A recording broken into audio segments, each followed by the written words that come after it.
L'amour est enfant de bohème, il n'a jamais... Ah, vous êtes là? Je ne vous ai pas entendu. Il faut dire que quand on est sous la douche, on ne pense pas à l'eau chaude. En tout cas, pas à la manière dont elle est chauffée. Et pourtant, qu'est-ce qu'on en consomme de l'eau chaude? Tenez, une douche comme celle-ci, c'est 40 litres d'eau à 40 degrés. Quand on se rase ou quand on se lave les mains au lavabo, on tire 3 litres d'eau chaude. Et la vaisselle, quand on la fait à la main, on utilise à chaque fois 15 litres d'eau chaude environ. Bref, un adulte consomme en moyenne 80 litres d'eau chaude par jour. 80 litres à 40 degrés. Pour vous donner une idée, c'est l'équivalent de plus de 50 bouteilles comme celle-ci. Et cela pour un adulte seulement. Mais ça peut aller jusqu'à 400 litres d'eau chaude par jour pour une famille de 4 personnes avec 2 enfants. En fait, l'eau chaude nous semble acquise. On a l'impression que d'emblée, elle existe comme ça, chaude. Personne ne se pose jamais de questions sur la manière dont elle est chauffée, sauf justement quand il n'y a plus d'eau chaude. Ça, c'est ce qu'on appelle une douche écossaise. Et finalement, quand on se penche un petit peu sur le sujet, eh bien, pas mal de questions nous viennent à l'esprit. Pour y répondre, nous allons aller voir ce qui se passe à l'intérieur d'un ballon d'eau chaude. Nous allons découvrir les dernières innovations technologiques dans ce domaine et nous verrons comment réaliser des économies d'énergie tout en produisant de l'eau chaude.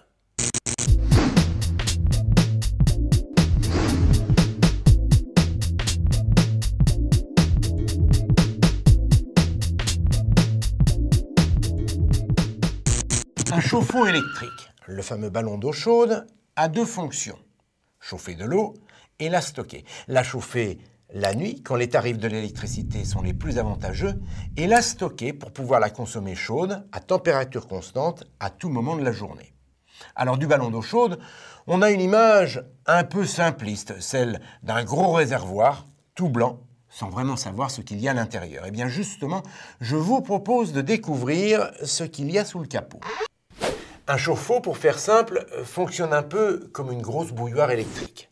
Une résistance est immergée dans le bas de la cuve et chauffe l'eau à la température souhaitée grâce à un thermostat. Pour que l'eau reste chaude toute la journée, la cuve est entourée d'une couche de mousse isolante. L'eau chaude est ainsi conservée comme dans une grosse bouteille thermos. Et lorsque l'on prend une douche, on prélève de l'eau chaude qui est automatiquement remplacée par de l'eau froide qui sera à son tour réchauffée durant la nuit suivante. Alors bien sûr, l'une des premières questions qu'on se pose quand on choisit un chauffe-eau porte sur sa capacité. 50 litres, 100 litres, 200 litres ou plus.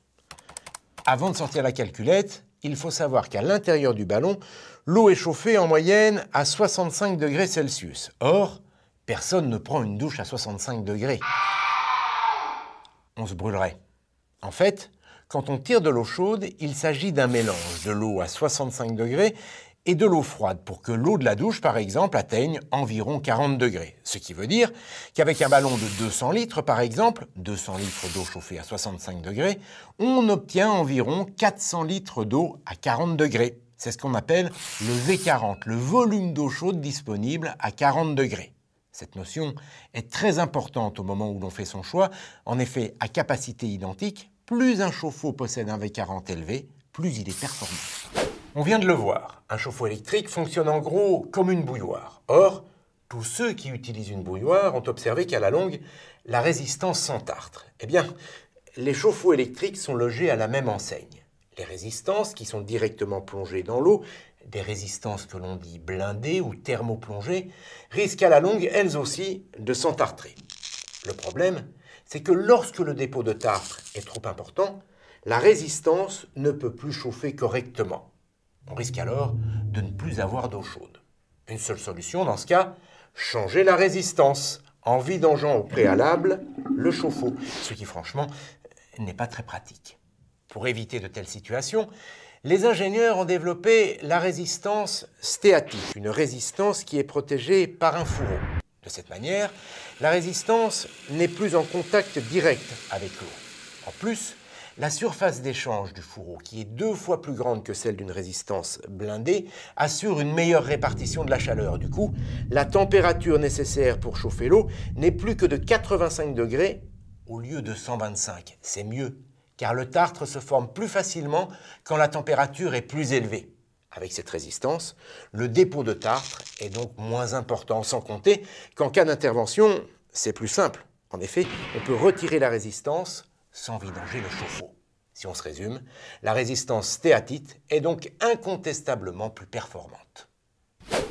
Mais le tartre n'est pas le seul problème que rencontre un chauffe-eau. Il y a aussi la corrosion due à l'eau et plus précisément à la composition de l'eau. Cette composition varie d'une région à l'autre et parfois d'une commune à l'autre au sein d'une même région. Pour un chauffe-eau, la qualité de l'eau peut se résumer à 2 critères. D'abord, sa dureté ou son degré TH. Plus une eau contient du magnésium et du calcium, plus elle est dure, ce qui est bon pour la protection de la cuve. Ensuite, il y a son caractère corrosif, lié à la quantité de nitrate, de chlorure et de sulfate, des éléments qui favorisent la corrosion des métaux. Autrement dit, les cuves étant en acier, eh bien, les chauffe-eau sont sensibles aux attaques de l'eau. Sans protection, ils peuvent s'oxyder, autrement dit rouiller, puis percer. Pour éviter ce phénomène, on les protège en les recouvrant d'une couche d'émail. Grâce à sa composition, l'émail forme une barrière qui résiste très bien aux changements de température et de pression qui règnent à l'intérieur d'un chauffe-eau.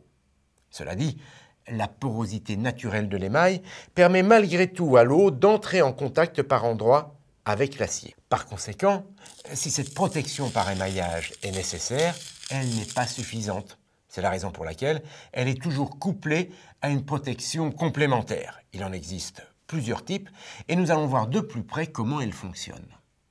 Une des solutions consiste à placer une anode en magnésium dans la cuve. En présence d'eau, un courant électrique apparaît spontanément entre le magnésium et l'acier de la cuve. Sous l'effet de ce courant, l'anode se dissout et le magnésium libéré se dépose sur les parois de la cuve qui s'en trouvent protégées. Le problème, vous l'aurez sûrement deviné, c'est que plus le temps passe, plus l'anode en magnésium se dissout jusqu'à finir par disparaître totalement. Voilà pourquoi on parle d'anode sacrificielle. Plus d'anode, plus de protection, le chauffe-eau finit par percer et vous n'avez plus d'eau chaude. Une autre solution consiste à placer une anode en titane, inusable cette fois. Cette anode est reliée à un générateur qui impose un courant électrique pour capter certains minéraux naturellement présents dans l'eau, le magnésium et le calcium, et les précipiter sur les parois de la cuve pour la protéger. Rassurez-vous, ce courant n'est pas très fort, quelques volts seulement, donc aucun risque d'électrocution. Cette protection offre l'énorme avantage de durer dans le temps, mais pour être efficace, elle nécessite une eau riche en magnésium et en calcium. Pour s'affranchir de la qualité de l'eau, quelle que soit la région où on se trouve, les ingénieurs ont donc mis au point un nouveau système de protection dynamique qui combine les avantages de l'anode en magnésium et de l'anode en titane. On parle d'anode hybride, un système efficace contre la corrosion, quel que soit le type d'eau. Il s'agit d'une anode en titane recouverte de magnésium. Dès la mise en service du chauffe-eau, le courant émis par l'anode projette le magnésium protecteur sur les parois de la cuve. Ensuite, cette barrière protectrice est maintenue durant toute la vie du chauffe-eau grâce au courant imposé par l'anode en titane inusable. Cette protection dynamique prolonge la durée de vie des chauffe-eau, quelle que soit la qualité de l'eau, jusqu'à 2 fois plus longtemps quand l'eau est agressive. Voilà, on a fait le tour des dernières innovations en matière de protection contre la corrosion. En matière d'économie d'énergie, les chauffe-eau ont aussi considérablement progressé. En effet, les résistances stéatites, plus performantes que les résistances blindées, les nouvelles protections contre la corrosion, plus les thermostats électroniques, plus précis que les thermostats mécaniques, permettent de réaliser 8% d'économie d'énergie. Mais ce n'est pas tout. Comme dans beaucoup de cas, les économies d'énergie passent d'abord et avant tout par une meilleure optimisation de la consommation, ce qui est grandement facilité par l'intelligence embarquée dans les nouvelles générations de chauffe-eau. Tenez, un exemple. Les enfants sont absents la semaine. Ils ont l'habitude de rentrer le week-end. Eh bien, avec cet équipement, le chauffe-eau adapte automatiquement la température de chauffe pour produire la bonne quantité d'eau chaude nécessaire en semaine et le week-end. En plus, vous gardez toujours un œil sur la quantité d'eau chaude disponible. Allez, un autre exemple pour la route. Au moment de partir en vacances, vous programmez l'arrêt du chauffe-eau et sa remise en route automatique pour avoir de l'eau chaude à votre retour. Avec ces innovations, c'est jusqu'à 20% d'économies d'énergie qui sont réalisables. L'utilisation des énergies renouvelables est aussi un levier pour faire des économies d'énergie. Alors quand on parle d'énergie renouvelable et de chauffe-eau, on pense en priorité au chauffe-eau solaire. Une petite précision.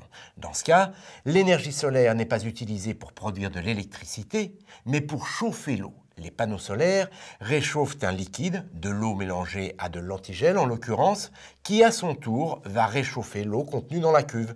Cette solution est performante sur le plan énergétique, encore faut-il avoir une toiture ou une terrasse suffisamment ensoleillée. Une autre solution a aujourd'hui le vent en poupe, le chauffe-eau thermodynamique. Le principe est ingénieux, il s'agit de récupérer les calories de l'air pour les transmettre à l'eau. Pour cela, on va utiliser une pompe à chaleur associée à un chauffe-eau qui fonctionne avec un fluide frigorigène. Je vous explique le principe. Au contact de l'air ambiant, le fluide se réchauffe et se transforme en gaz. Il est alors compressé et sa température va atteindre 90 degrés. Eh bien, c'est ce gaz, chaud et sous pression, qui va réchauffer l'eau à l'intérieur de la cuve.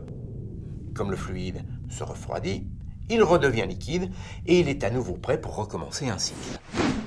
Avec ces chauffe-eau thermodynamiques, on peut réaliser jusqu'à 70% d'économie d'énergie. Alors je sais ce que vous allez me dire, ils coûtent plus cher à l'achat que des chauffe-eau classiques. C'est vrai, mais il faut savoir qu'ils bénéficient d'un crédit d'impôt.